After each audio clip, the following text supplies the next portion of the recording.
tie because I've stuffed it like this before. Alright, this is it. Will it fit? Ready? Let's see if we can get that in. Ready? There. Yay! We did it. So now I'm going to close it up. There, it's closed. And I'm going to go ahead and set it for 115 degrees. Ah! I shouldn't have these here. Let me push them back. Oh, man. My luck.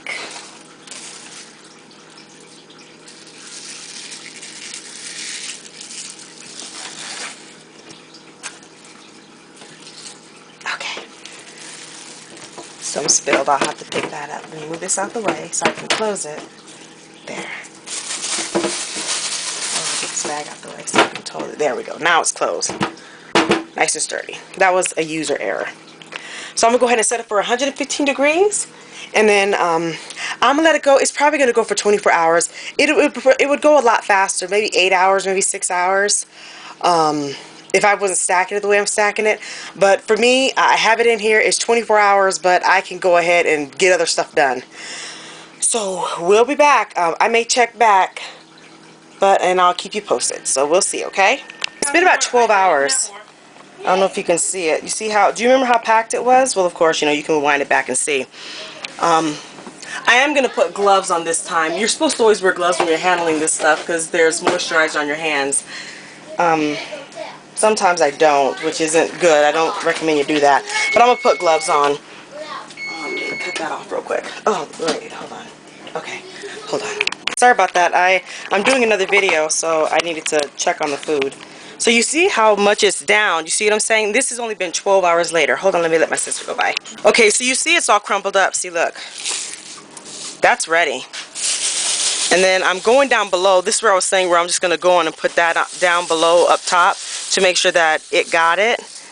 But it's all done. And remember how it originally looked. Like if I grab this and I go ahead and box it up or bag it up or put inside of my gallon size jars or whatever jars or bags, it'll return back to the way it was. Oh, see, this right here is not done. So I'm just going to grab from the bottom and kind of move it up top. And remember, I have something down below. So all the stuff that's falling, it's fine. So I'm kind of grabbing the stuff that's down below and bringing it up. I'm glad I have something here. Otherwise, all this would be on my floor. All that hard work. So there we go. Now I'm just going to grab this, put it back in, and I'm going to let it go for another 5 hours. Check on it. Put this up top so I can make sure it gets it.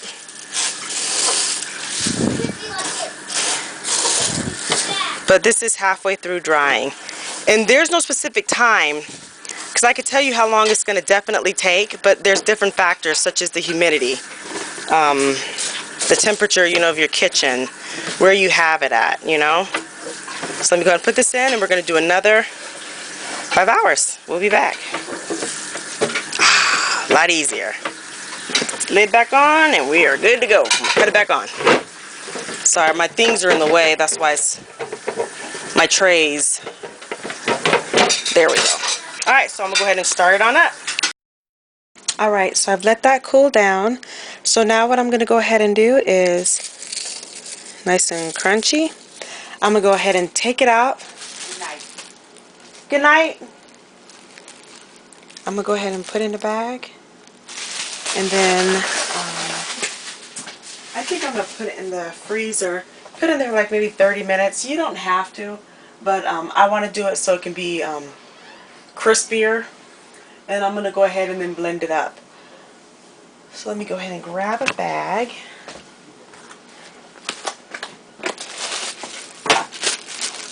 I'm going to go ahead and put it on in.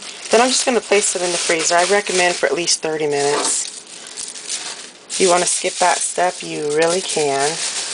And then some say, you know, you have oil on your hands, so it's better to use plastic gloves when you're touching it. So I recommend that, even though I'm not doing it.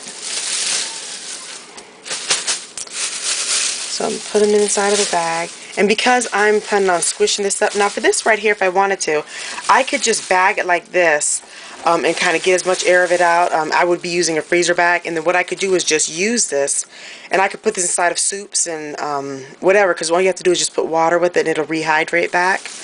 But I'm not going to do that. I'm kind of making a powder out of it. So I'm mashing it up so I can be able to fit a little more in it, because I'm planning on breaking it up in my Vitamix. But you don't have to have a Vitamix, that's just what I'm using. You definitely can use your food processor or anything that you can just to be able to use to grind it up into a powder.